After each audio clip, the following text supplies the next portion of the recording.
Tekoäly on viisastunut hirmuisesti viime vuosina.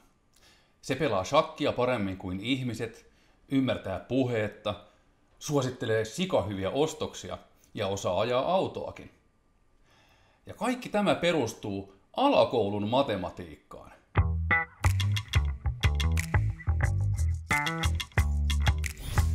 Niin uskomatonta kuin se onkin, tekoälyn ajattelu tapahtuu alakoulun matikalla. Käytössä on 3 helppoa temppua. Yhteenlasku, kertolasku ja miinusmerkkisten lukujen vaihtaminen nollaksi. Tekoälyn taikaa videosarjassa kerron alusta alkaen ja esimerkkien avulla, miten tekoäly toimii. Tässä ensimmäisessä osassa valmistan 2 hermosolun minisähköaivot ja opetan ne erottamaan Kumpulan kampuksen kesäpäivät ja talvipäivät toisistaan lämpötilan perusteella. Mukana on myös kiperä aivopähkinä. Osaatkohan ratkaista sen? Muista tilata Samun tiedekanava tuosta alhaalta, niin kuulet tieteen ihmeistä selvällä suomen kielellä. Tilaamiseen et tarvitse omaa YouTube-kanavaa, vaan ihan Gmail-sähköpostitili riittää. Ja nyt asiaan. Tekoäly tarvitsee tietonsa numeromuodossa, ja siksi valitsen esimerkkiini säätietoja. Ne kun ovat jo valmiiksi lukuja. Ilmatieteen laitoksella on ilmainen tietopalvelu, josta voi ladata säämittauksia yli 100 vuoden ajalta. Kuvassa näkyy vuoden 2019 tammikuussa ja heinäkuussa mitatut päivien keskilämpötilat Helsingissä Kumpulan kampuksella eli meikäläisen työpaikalla.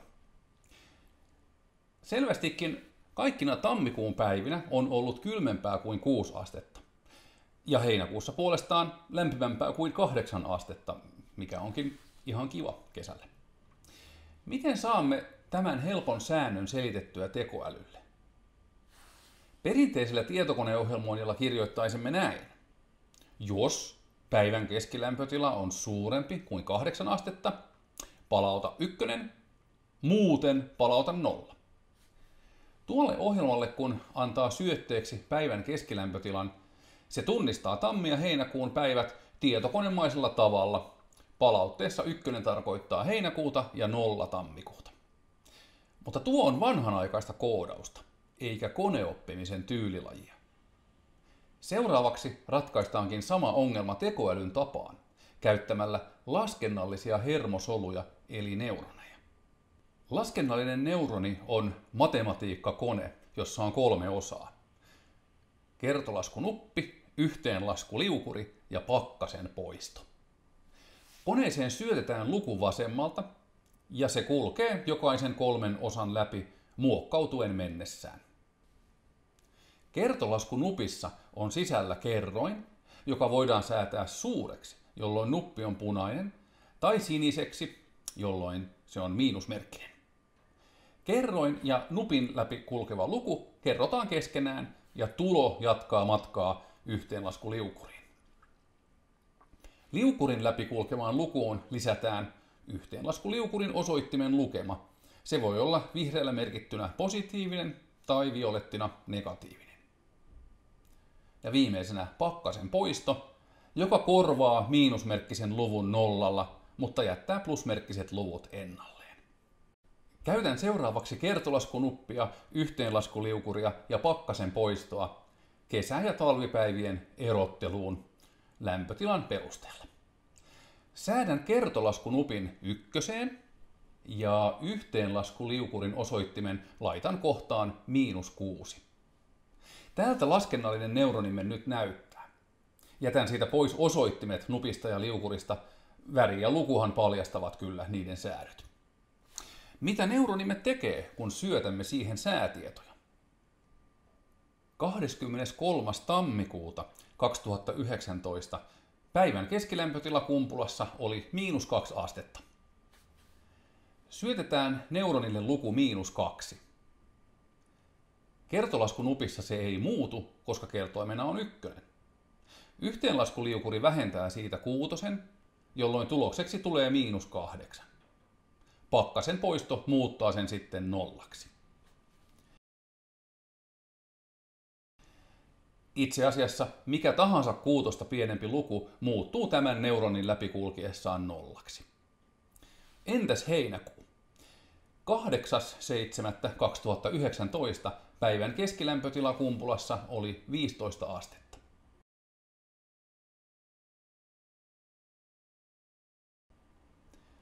Siitä tulee neuronin läpi kulkiessa 9. 26. heinäkuuta puolestaan keskilämpö oli 22,5 astetta ja se muuttuu neuronissa luvuksi 16,5. Tavoitteemme on, että hermoverkko merkitsee tammikuun päivät 1 ja heinäkuun päivät 0. Tuo yksittäinen neuroni ei aivan saavuta tätä. Se muuttaa kaikki tammikuun lämpötilat 0 ja vähentää heinäkuun päivän keskilämpötilasta 6. Mikä neuvoksi? Tarvitsemme toisenkin neuronin, jonka lisäämme tuon ensimmäisen perään. Näin syntyy yksinkertaisin mahdollinen hermoverkkomalli. Säädetään kakkosneuronin kertolaskunuppiin -0,5 ja yhteenlaskuliukuriin 1.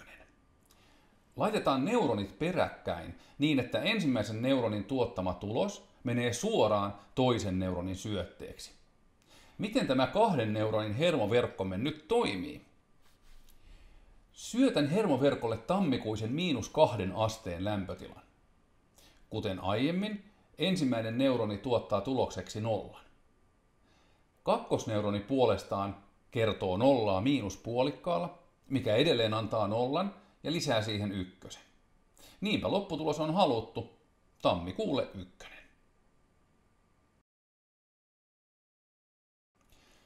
Kun koneaivoillemme syötetään heinäkuun lämpötila, eli jotakin suurempaa kuin 8, ensimmäinen neuroni vähentää siitä 6 ja niin ollen tuottaa vähintään 2 suuruisen luvun.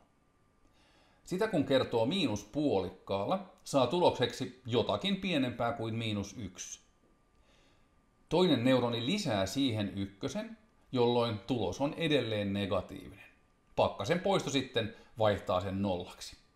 Saavutamme siis toisenkin tavoitteemme, eli heinäkuulle 0.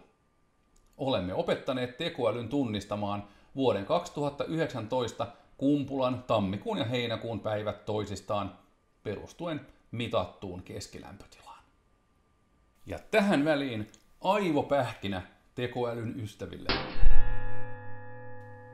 2 neuronin hermoverkkomme jaottelee onnistuneesti alle 6 ja yli 8 asteen lämpötilamittaukset. Entä jos syötämme siihen 7 asteen lämpötilan? Mitä hermoverkko silloin tulostaa ulos?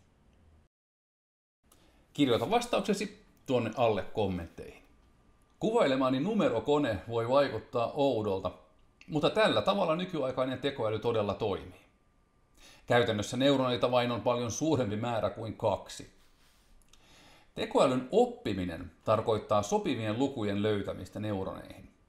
Tässä esimerkissä opetin hermoverkon itse syöttämällä siihen luvut 1, 6, -0,5 ja 1. Nuo 4 lukua tuottivat hermoverkolle sen osaamisen, että tammikuun lämpötilat merkitään 1 ja heinäkuun 0. Yksinkertaisuudestaan huolimatta tämä osaaminen on sentään jotakin. Hermoverkko tunnistaa oikein myös vuosien 2016 ja 2017 lämpötilat, vaikka se koulutettiin vuoden 2019 avulla. Tätä ensimmäistä 2 neuronin esimerkkiämme helpotti se, että talven ja kesän säät ovat niin erilaiset. Jos vertaammekin huhtikuun ja heinäkuun lämpötiloja, yksinkertainen lämpötilaraja ei enää toimikaan. Tarvitsemme siis mutkikkaammat tekoaivot kevään ja kesän erotteluun toisistaan.